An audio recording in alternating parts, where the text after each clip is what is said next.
안녕하세요. 어린 왕자 5강을 시작하겠습니다. 78쪽 먼저 읽어보겠습니다. 어린 왕자가 이제 어때요? 산에 와서 지구별에 왔어요. 지구 와서 큰 그 높은 산에 올라갔거든요. 그때 이제 이렇게 말해요. 그는 생각했다. 별 이상한 별이 다 있네. 아주 메마르고 아주 날카롭고 아주 적막한 별이야. 각박한 별이야. 게다가 사람들은 상상력이 없어. 말을 해주면 그 말을 되풀이하고 내 별엔 꽃이 한 송이 있었지. 그 꽃은 언제나 말을 걸었는데. 그죠? 그러니까 꽃하고 말을 했는데 산 꼭대기 와서 안녕 하고 말을 해요. 우리 왕자. 그러니까 안녕 안녕 안녕 메아리가 대답했다. 너희들은 누구냐? 어리 왕자가 말해요. 그러니까 똑같이 말한 거예요. 너희들은 누구? 너희들은 누구? 너희들은 누구? 메아리가 대답했다. 내 친구가 되어줘. 난 외로워. 그가 말했다. 난 외로워. 난 외로워. 메아리가 대답했다. 그러니까 여기서 우리가 산에 가면 그 메아리가 울리는데 똑같은 말을 이제 하잖아요. 그걸 가지고 이제 어리 왕자가 말했죠. 여기서 우리가 생각해 볼 수 있는 건 뭐예요? 바로 대화죠. 우리가 어떤 사람하고 말할 때 어린 왕자 같은 느낌 들 때 있지 않아요? 내가 어떤 말 했는데 내 말을 동어 반복하는 똑같이 그죠? 이렇게 될 때 참 힘들죠. 우리가 너무나 힘들어서 누구한테 대화를 해요. 나 요새 너무 힘들어. 그러니까 상대방이 나는 더 힘들어. 이럴 때 이제 어린 왕자의 느낌이죠. 그죠? 막막한 대화가.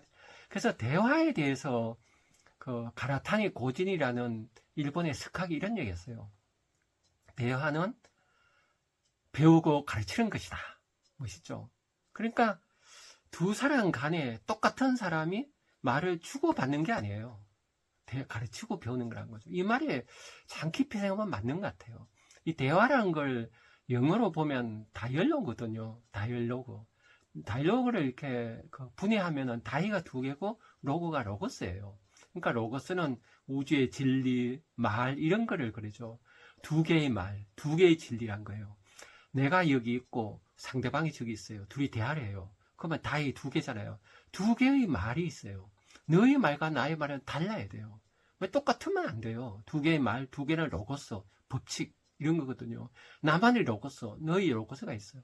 두 개가 부딪혀요. 그러면 가르치고 배우는 관계가 돼요. 근데 여기서 어때요? 우리는 상대방의 뭘 배우고 가르치려고 안 그러고 계속 어떻게 하면 이길까 이러잖아요. 그래서 이런 게 우리를 힘들게 하죠. 이런 이유가 뭔가 하면은 우리가 오랫동안 공동체 사회에서 살아서 그래요. 똑같은 사회에서는 코드가 같아요. 그러니까 우리는 말 안 해도 알아요. 공동체에서는 그래요. 같이 공동체에서는 너하고 나하고 눈만 보면 척 아는 그런 사이가 되잖아요. 이런 사이는 대화가 거의 필요 없어요. 그죠? 그런데 그런 사이가 공동체가 아니라 현대 사회를 이루고 있잖아요. 그래서 가르타니 고지는 공동체와 사회를 구분해요.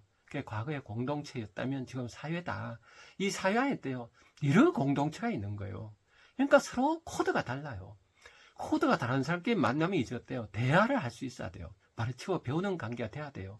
두 개의 로고스를 인정해야 되는데 그러지 않고 과거의 공동체처럼 너 왜 나하고 말이 안 통해? 이러잖아요, 사람들이. 말이 안 통하는 게 아니라 그거를 어때요? 통하려고 노력을 해야 되죠, 끝까지. 말이 안 통하는 게 정상인 거예요, 인간과는. 서로 코드가 다르니까. 그래서 가르치고 배우는 관계가 돼야 되는데 그것을 안 하고 너 나하고 생각이 달라. 그래서 많은 사람들이 대화를 나눴다는 게 알고 보면 다 독백이에요, 그죠? 자기 얘기만 시큰한 걸 대화라 생각해요. 그래서 사람들 대하는 거 가만히 들어보면은 한 사람이 계속 말을 한 사람 듣고 있어요. 듣는 척 하죠. 그러다가 이 사람 끝나면 자기가 또 계속해요. 또 이 사람 듣는 척 하고 이렇게 해서 서로 막 뜻없이 웃고 이런 게 많지 않아요. 우리 주변에 현실적으로 그죠. 그래서 우리가 대화를 한다는 거는 어때요? 배우고 가르치려는 그 마음가짐이 있어야 돼요. 그래서 코드가 다른 사람, 저 사람 왜 그렇게 할까? 이런 걸 학교에서부터 훈련이 돼야 된다 봐요. 근데 학교에서 우리 교육은 어때요? 계속 지식만 쌓는 교육이니까 이제 공동체죠. 하나의 공동체, 사회. 그래서 다름이 이렇게 만나서 다양성을 이루는 사회가 아니에요. 우리 학교 교육이. 그러다 보니까 우리는 코드가 다른 사람과 지내질 못해요. 그죠? 적 아니면 동지가 돼버리잖아요. 근데 세상은 너무나 다양한 사람들이 살고 있고, 현실적으로. 그러면 같이 어떻게 살아야 돼요? 대화를 할 수 있어야죠. 그래서 코드라 다른 사람한테 서로 배우고, 이런 관계가 어릴 때부터 이게 몸에 배야 되는데, 삶의 태도가 되는데 그러지 못하죠. 그런 시를 한번 읽어드리겠습니다. 유하가 쓴 시예요. 학교에서 배운 것, 유하. 인생을 일하를 나는 학교에서 배웠지. 아마 그랬을 거야. 매맞고 침묵하는 법과 시기와 질투를 키우는 법, 그리고 타인과 나를 끊임없이 비교하는 법과 경멸하는 자를 짐짓 존경하는 법. 그 중에서 내가 살아가는데 가장 도움을 준 것은 그런 많은 법들 앞에 내 상상력을 최대한 굴복시키는 법. 참 무섭죠, 그죠? 유아 시인이 이렇게 학교에서 배운 게 이거라는 거. 유아 시인은 그 시인으로서 시를 잘 쓰지만 영화 감독으로서 좋은 영화를 만들어냈죠. 뭐 만주꾸의 잔혹사 이런 영화들 보면 재밌으면서도 아주 깊이가 있잖아요. 그래서 우리는 그 이 세상, 우리가 이제 살아가는 세상은 그 전체가 하나가 되는 세상이 아니에요. 과거의 공동체가 되면 안 돼요. 뭐 옛날 여자가 시집가면 출가 외인에서 그 집안 귀신이 된다 그러잖아요. 그렇게 되면 안 돼요. 한 개인의 존엄성이 있고 이런 자유로운 개인이 있으면서 서로 연대하는 그런 사회로 나가야 되죠. 그런 과정에서 우리가 힘들어하고 있는 거죠, 지금. 그래서 우리가 어린 왕자한테 배워야 될 게 그거예요. 그죠? 대화하는 법. 메아리만 나오는 거. 내가 한 말 똑같이만 그냥 반향이 되어 오는 이런, 그걸 우리는 이제, 그래서 사람들을 만나서 대화하고 나서 너무나 허전한 이유가 여기 있죠. 내 마음을 얘기해서, 내 코드. 그럼 다른 사람 마음과 만나서 그 마음이 두 개의 마음이 하나로 커진 마음을 경험해야 돼요. 나보다 더 큰 마음을 체험하는 게 이제 대화인데, 이런 대화를 이제 처음 해보지 못했죠, 사람들이. 저는 이 대화를 체험한 게 그 학교에서 교사할 때는 전교조 할 때였어요. 교육에 대해서 막 진작에 함께 토론할 때 그런 걸 듣고, 사회시민단체, 또 시공부하러 가서, 그때 제가 이런 걸, 대화를 처음 해봤어요. 독백만 하다가. 그래서 이런 대화가 많은 사회가 됐으면 좋겠습니다. 그 다음에 80쪽을 보죠. 읽어보겠습니다. 이제 어린 왕자가 그 장미를 발견해요. 장미가 피어있는 정원이었다. 안녕, 장미꽃들이 말했다. 어린 왕자는 그 꽃들을 바라보았다. 모두 자기 꽃과 닮은 꽃들이었다. 너희들은 누구니? 어린 왕자는 어린 둥지에서 물어보았다. 우리는 장미꽃이야. 장미꽃들이 대답했다. 아, 어린 왕자가 말했다. 그는 자기가 매우 불행하다고 생각했다. 그의 꽃은 자기가 이 세상에서 같은 종류는 단 한 송이의 꽃이라고 말했었다. 근데 정원 하나에 이렇게 똑 닮은 꽃이 5,000손에 있다니. 그 다음에 81쪽을 또 읽어보겠습니다. 나는 내가 세상에 하나밖에 없는 꽃을 가진 부자라고 생각했는데 흔한 장미꽃 하나를 가졌을 뿐이야. 그게 다 무릎밖에 안 차는 화산세계, 그것도 영원히 꺼져 있을지도 모르는데 그런 걸 가지고 어떻게 훌륭왕자가 되겠어. 그는 풀밭에 엎드려 울었다. 예, 여기서 우리가 배우는 게 뭐예요? 바로 단독자란 걸 이제 배워야 되죠. 단독자. 이 세상은 단 하나, 단독. 딱 하나만 있는 존재예요. 그죠? 그래서 우리는 이 세상은 다 단독자인데 사실 꼭 하나밖에 없는데 똑같은 게 많다는 생각을 해요. 이걸 또 넘어서야지 영웅이 되죠. 온전한 인간 되죠. 그래서 어린 왕자가 이런 영웅의 여정을 지금 걷고 있죠. 저는 전에 이런 경험이 있어요. 강의를 하는데 어떤 젊은 분이 오셨는데 아기를 안고 오셨거든요. 근데 어느 날 아기가 죽었다 그러시더라고요. 참담한 일이죠. 그래서 이제 문상을 갔는데 그 어머니가 저를 이렇게 손을 잡고 막 우시더라고요. 어떡하냐고, 우리 아이. 저는 그럴 때 저도 모르게 이제 그렇게 얘기했어요. 아이 이제 나중에 만나요. 그랬어요. 저도 모르게 툭 그랬어요. 근데 그 어머니가 어떻게 하면 만나요? 막 그러시더라고요. 그래서 제가 그랬어요. 어머니, 기다리면 만나요. 저도 막 눈물이 나오더라고요. 꼭 만나요. 어머니, 아이 꼭 만납니다. 막 그랬어요. 그래서 이제 그때 저도 무의식 중에 그랬거든요. 그 뒤에 이제 제 생각을 가만히 생각해 봤어요. 왜 그랬을까? 그죠? 우리가 그 어머니가 이제 죽은 아이를 물리적으로는 다시 못 만나겠죠. 그죠? 그 아이는 죽었으니까요. 그러나 사람의 만남이란 게 안 만나도 마음으로 만나면 만난 거잖아요. 우리가 정말 마음으로 만난 사람은 만난 게 아니에요. 어떤 사람이 죽은 사람도 그 사람 마음이 내 가슴에 가득 차 있어 살아있으면 살아있는 거죠. 그래서 인간은 그런 게 인간이에요. 이게 마음의 세계란 게 있잖아요, 인간에게는. 그래서 저는 그렇게 저도 모르게 얘기했어요. 그럴 때 이제 그렇게 얘기하면 안 되죠, 여민한테. 아이는 또 낳으면 돼요. 그런 얘기 하는 분들도 계신다고 그러더라고요. 그게 정말 무섭죠. 애기 또 낳으면 돼요. 그러면은 이 아이도 딴 아이가 된다 생각하는데 이거는 대체할 수가 없는 거예요. 그 아이는 그 아이로서 영원이죠. 아무리 우리가 힘들어도 그 아이를 영원한 존재로 이렇게 받아들여야 돼요. 그 아이를 내 가슴에 품고 끝까지 아파야 되죠. 아파하지만 그 아픔은 어때요? 사람을 키워주죠. 내 안에 셀프가 깨어나서 참나가 깨어나서 크게 내 마음을 이렇게 크게 되지. 고통 앞에 인간은 지지 않아요. 고통에 맞서면 내가 커져요. 이건 니체가 한 말이죠. 그래서 우리는 세상을 단독자로 살아야 돼요. 단독자로 사는 얘기한 사람이 석가모니죠. 석가 같은 경우는 천상천하 유아독존 얘기했죠. 이게 내 홀로 존귀하다는 거예요. 이거는 홀로 존귀한 게 이게 그만 혼자 존귀하고 남은 아니야 이 뜻이 아니에요. 자신이 존귀한 걸 아는 사람은 남의 존귀한 것도 알아요. 그러니까 셀프가 깨어났거든요. 셀프가 깨어나면 사랑이 되거든요. 사랑은 남과 교감이 돼요. 공감력이 생겨요. 그래서 남하고 나하고 다르면서 하나가 되는 거예요. 인품을 존중하면서 하나가 되는 이 힘이 사랑이거든요. 그죠? 이런 힘이 이제 생겨요. 그래서 우리가 단독자로 살아가야 돼요. 그래서 여기서 그 무수한 꽃, 그래서 이 단독자를 이제 배우게 되죠. 여기서 이제 만나는 게 여우예요. 여우는 지혜의 상징이죠. 그래서 나중에 다음 시간에 여우를 만나서 어떻게 지혜를 배워서 길들이면 관계 맺는 거, 이런 걸 이제 배우게 되죠. 그래서 단독자임을 알게 되는 거예요.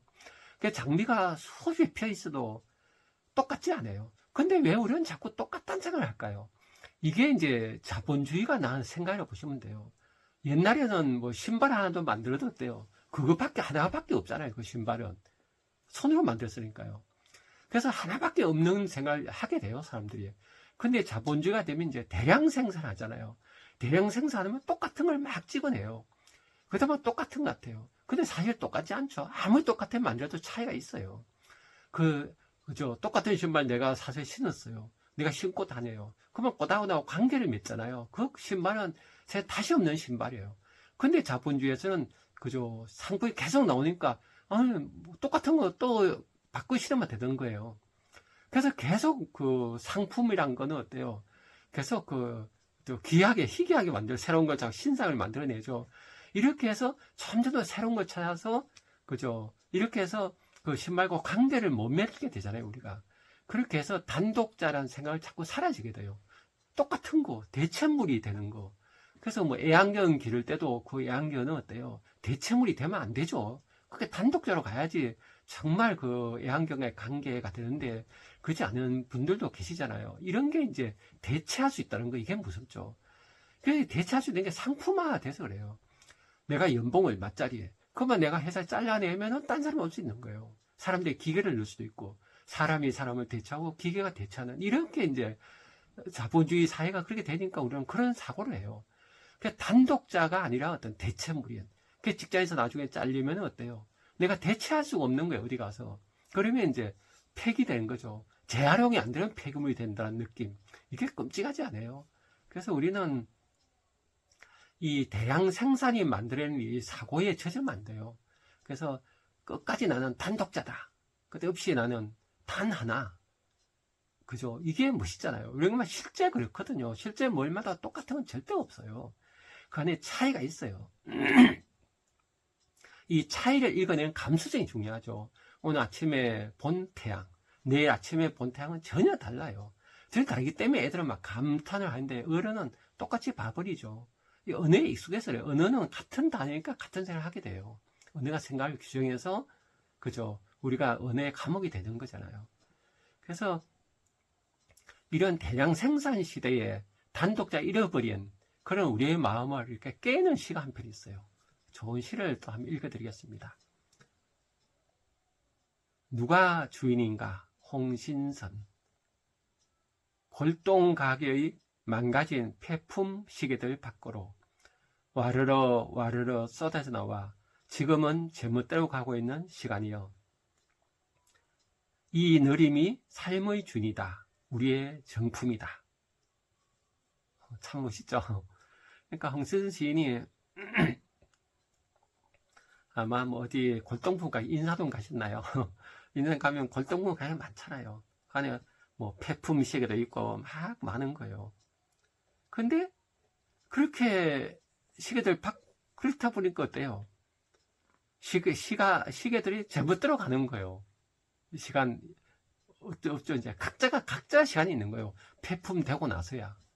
이 말이 재밌지 않아요? 우리가 직장생활 하다가 직장에 잘렸어요. 그거 많을 것 같은데 그걸 받아들여서 더 멋있게 해죠. 아니 자유를 찾을 수도 있잖아요. 그런 걸 상상해 볼 수 있죠. 그래서 이 느림이 삶의 주인이다. 우리가 정품이다. 우리의 정품이다. 그러니까 우리가 이게 이제 정품이 되는 거예요. 시가 되게 재미있죠, 그죠? 그래서 느림이 삶의 주인. 시간은 어때요?